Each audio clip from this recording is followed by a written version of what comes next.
Kamusta yung first session natin? Super maganda. Naawa na ako sa sarili ko.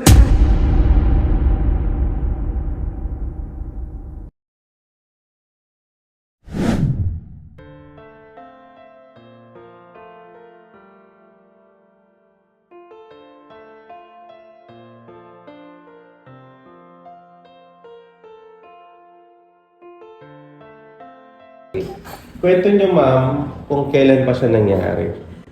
Ay, yung pinakauna ko talaga nito.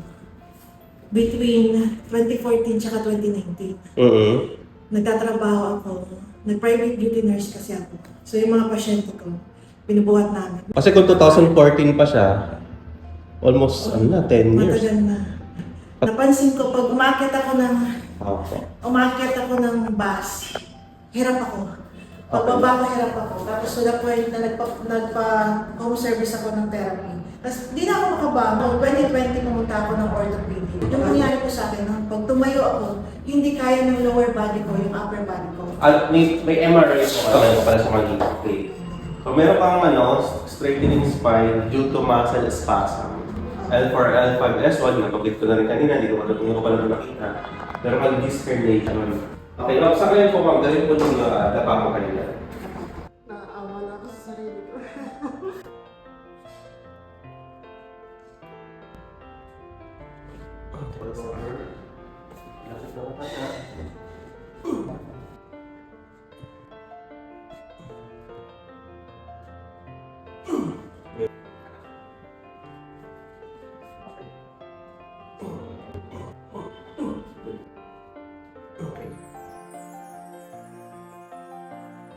Ano pa naman ma'am?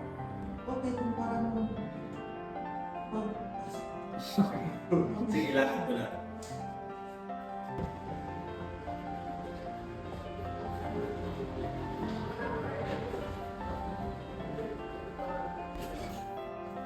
Kamusta yung first session natin? Super maganda. Kasi nung pumasok ako dito, after ng session, malaki yung improvement kumpara nung pinagod.